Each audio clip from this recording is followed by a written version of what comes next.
What if we told you that back then, the circus was more than just a place for clowns? It was a refuge for society's most peculiar and often misjudged people. From the boy with claws to the woman with 4 legs, these so-called freaks found a stage to display their unique differences, turning what many deemed bizarre into spectacles that stunned and amazed. Today, we'll look at the 15 circus freaks who lived among us, people whose tales were as unique as the acts they performed. Number 15. John Coffey, the original skeleton dude. John Coffey, sometimes called simply James, built his reputation on the path first cut by Isaac W. Sprague, the living skeleton. Born in Piqua, Ohio in 1852, Coffey lived an ordinary youth until his 30s, when his body suddenly began wasting away. Doctors never pinned down why, but soon his weight dropped below 70 pounds. He debuted as the Ohio Skeleton at a Chicago dime museum, but then he quickly realized being stared at wasn't enough, so he reinvented himself.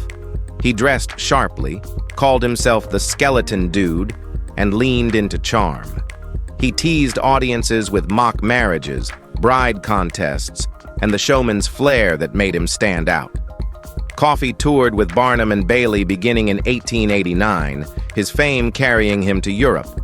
But in 1905, an injury left him unable to walk, and weight gain ended his act. Attempts as a fortune reader flopped, imitators stole his name, and his fortune vanished. By 1912, he died forgotten, a pioneer who deserved better, but got the worst of the worst. Number 14. Professor Charles E. Griffin, the Yankee Yogi. Charles was a guy who seemed determined to do it all. Born in Missouri in 1859, he grew up in Iowa before taking his talents far beyond small-town fairs. Griffin swallowed swords, breathed fire, bent his body into knots, worked illusions, and spoke with puppets, all while styling himself Professor Griffin, or the more exotic, the Yankee Yogi. At 16, he was already filling opera houses with curiosity. His career carried him through circuses like Hilliard and DeMott's, Sells Brothers, and Pullman and Mack, finally reaching the Paris Pavilion in France. Later, he ran sideshows for Bob Hunting's Circus, and then joined Ringling Brothers in 1899. His wife, Octavia, added mystique as the Serpent Enchantress, handling snakes with practiced grace. Together, they created a double act that left crowds gasping. Griffin spent his final years back in Iowa, dying in 1914. By then, he had lived several lifetimes on stage, remembered as a restless master of variety. Number 13. Atlas and Vulcana, a bodybuilder romance. The partnership of Atlas and Vulcana was built on muscle, scandal, and loyalty. Miriam Kate Williams, born in 1874 in Wales, was strong from youth, halting runaway horses and displaying courage before she reached adulthood. At 16, she met William Hedley Roberts, a gym owner nearly a decade older and already married. Drawn to her strength, he left his family, and together they formed an act. By 1892, London music halls rang with applause for Atlas and Vulcana. The truth was clear to anyone watching. Vulcana was the star. She lifted wagons, saved children from drowning, knocked out thieves, and later even pulled horses from a burning stable, sustaining severe burns. She won medals in real competitions, while Atlas relied on publicity, sometimes using fake weights to keep pace. Touring Australia in 1903, they became beloved abroad. Together, they raised 6 children while performing into the 1930s. Vulcana lived until 1946, remembered as a beautiful woman of extraordinary power and resilience. Number 12. Al and Jeannie Tomaini, Freak Love. Few circus romances captured hearts quite like that of Al and Jeannie Tomaini. Jeannie, born Bernice Evelyn Smith in 1916, came into the world with no legs and twisted arms, yet learned to walk on her hands and perform acrobatics. Her early years were marked by exploitation, shuffled between guardians who put her on display. Everything changed in 1936 at the Great Lakes Exposition, where she met Aurelio Al Tomani, a giant nearly 8 feet tall. Despite their staggering size difference, she stood only 2.5 feet. They fell in love and married. Marketed as the world's strangest couple, they toured together before retiring to Gibsonton, Florida. There, they built the Giant's Camp, a fishing lodge that became a gathering place for fellow performers. Their love outlasted the stage, but in 1962, Al died from complications of his condition. Jeannie carried on, raising 2 adopted children and running the lodge until her passing in 1999. Their devotion remains unforgettable, and it also proves that love is blind. Number 11. Mademoiselle Gabrielle. Mademoiselle was among the rare few human oddities to bridge the gap from sideshows to vaudeville. Born completely legless in Basel, Switzerland, she first presented herself at age 16 during the Paris Exposition of 1900. The attention she drew there opened the doors to America, where she appeared at Dreamland Circus Sideshow in Coney Island, and with Ringling Brothers Barnum and Bailey, billed dramatically as the half-woman. Gabrielle possessed a striking face and shapely figure, emphasized further by the corsets fashionable at the time. She dressed elegantly, with fine clothing and jewelry, leaning into beauty as part of her allure. This refined image allowed her to step into vaudeville, a stage typically reserved for polite entertainment rather than circus attractions. And indeed, in 1912, Hammerstein's Victoria Theater in New York hired her, a remarkable feat for someone of her background. But the venture soured quickly, ending in contract disputes. After that, her path grows hazy, her story fading into obscurity. Number 10. Prince Milo. Prince Milo's name could never be pinned down, which suited a performer who lived through constant reinvention. Born in Russia in 1881, he performed under an exhausting list of titles: Milo Milsa, Professor Milsa, The Great Laurie, and others. Behind the changing names, though, was a sword swallower of staggering endurance. Milo claimed he could take down 24 blades at once, a feat that alone kept audiences hooked. By 1910, he was in the U.S., appearing with the Dreamland Circus Sideshow at Coney Island. Over the next 40 years, he traveled with Hagenbeck Wallace, Al G. Barnes, and the Miller Brothers' 101 Wild West show, bringing his act to nearly every corner of the country. His pitch cards bragged that he'd circled the globe 3 times, and his stamina on stage supported the claim. A retirement party in Detroit was reported in 1954, though his death remains uncertain. His name lingers on in the Sword Swallowers Hall of Fame. Number 9. The Mammoth Lady. Susan Barton's name survives only because she stood still long enough for a Currier and Ives artist to sketch her in 1849. Shortly afterward, she joined P.T. Barnum's American Museum in New York, branded as the Mammoth Lady. That title, not her name, was what audiences remembered. Reports claimed she weighed 579 pounds with a waist spanning 7 feet, though whether true or exaggerated didn't matter. The spectacle was enough. Crowds filed in to gawk, but what they never received was Susan's own voice. No letters, diaries, or interviews remain. She might have relished the applause, or perhaps she resented every second. We'll never know. That is the cruelty of exhibitions like hers. The person disappears behind posters and numbers. For audiences, she became only a weight, a waist size, and a demeaning word like mammoth. Yet Susan was a woman who lived, breathed, and deserved more than size. Number 8. Emmett Blackwelder. Emmett Blackwelder, born in North Carolina, entered life with all 4 limbs shortened at the joints. Instead of hiding, he stepped proudly onto the midway, turning limitation into artistry. Audiences watched in amazement as he juggled wooden paddle balls with flawless rhythm. his dexterity earning him the nickname the Turtle Man. He toured with legendary showmen Ward Hall and Chris Christ, becoming a regular name in mid-20th century sideshows. What set Blackwelder apart was not only performance but foresight.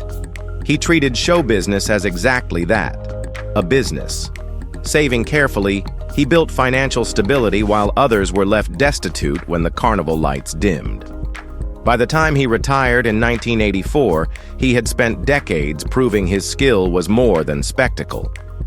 When he died in 1996, people remembered not a curiosity, but a man who found mastery in his body and independence in his choices. His career stood as quiet testimony that resilience and discipline could transform limitation into pride. Number 7. May Joe. George Francis Ethinger's life challenged every category people clung to. Born in 1905 with a parasitic twin fused into his body, he carried 3 legs, 3 buttocks, 3 stomachs, and 2 kidneys. He was also intersex, an identity the early 20th century had no words for. The circus gave him names instead. On stage, he became May Joe, promoted as the 3-legged he-she, a living headline. Promoters spun tales, photographs were sold as novelties, and he toured with Buffalo Bill's Wild West and Pawnee Bill's Far East Show. Other aliases followed: Joe Pearl, Elsie Lynn, Josephine Pearl, each one pulling him further from himself. At first, his parents tried showing him locally, but resistance drove them to find an opportunity under circus tents. There, the difference became profit. Off stage, though, George was a person navigating a world unprepared to accept him. When the lights dimmed and applause faded, May Joe disappeared into silence. The record leaves us only questions.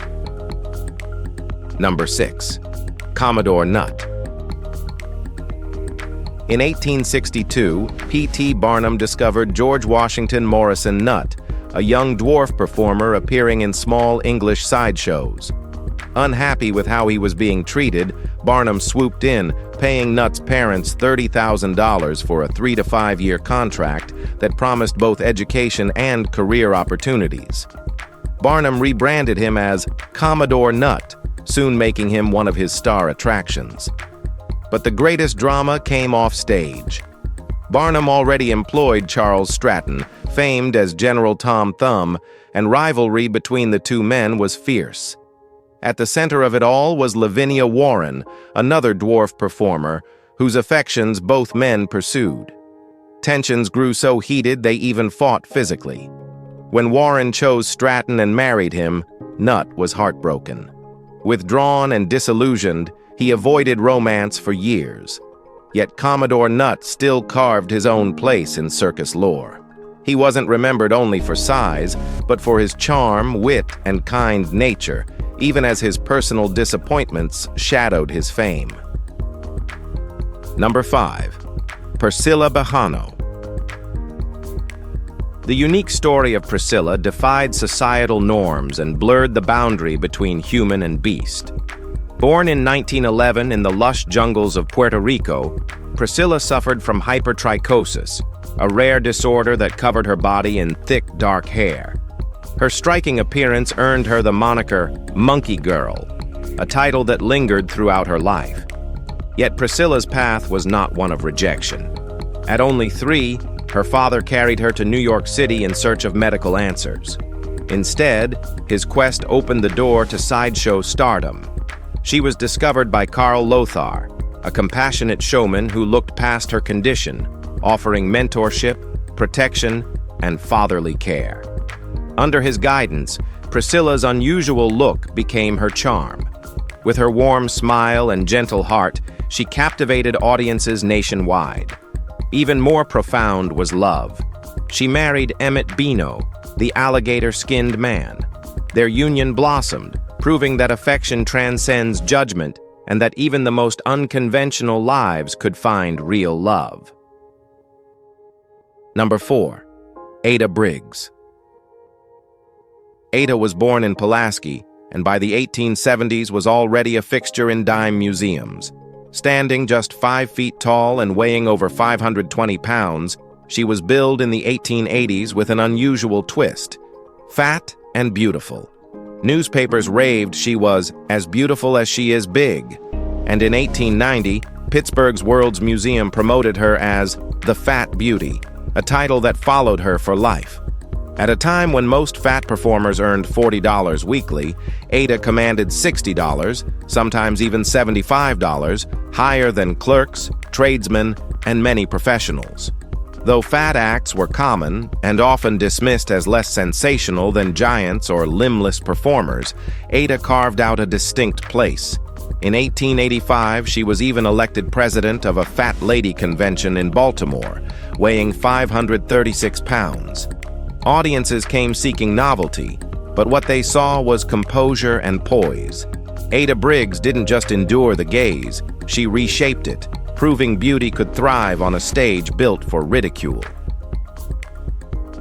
Number 3. The Man Without Limbs.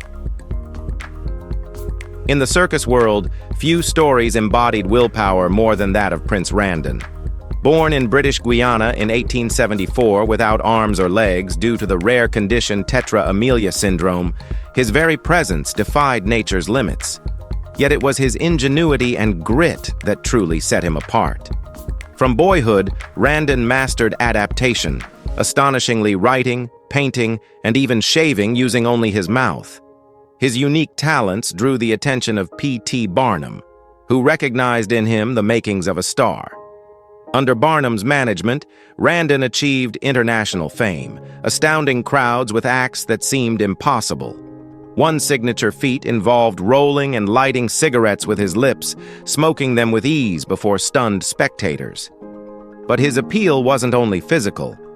Randon's sharp mind, quick wit, and warm charisma won hearts everywhere.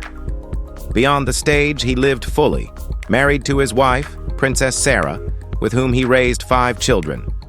Multilingual and cultured, Randon proved intellect and spirit transcended all barriers. Number 2. The Minnesota Woolly Girl. While the Monkey Girl astonished audiences with her wild hair, another extraordinary figure claimed the spotlight with golden locks. Meet Alice Daugherty, remembered as the Minnesota Woolly Girl. Born in 1887 in Minneapolis, Alice entered life with hypertrichosis lanuginosa, a rare condition that cloaked her body in a soft, downy layer of blonde hair. Her unusual appearance fascinated and unsettled all who saw her. As she matured, so did her hair, eventually reaching an incredible 9 inches in length. Recognizing the potential her condition carried, Alice's parents made the difficult choice to present her as a sideshow attraction. Their decision propelled her into fame and fortune. Touring across the Midwest, her gentle manner and captivating looks drew enormous crowds wherever she appeared.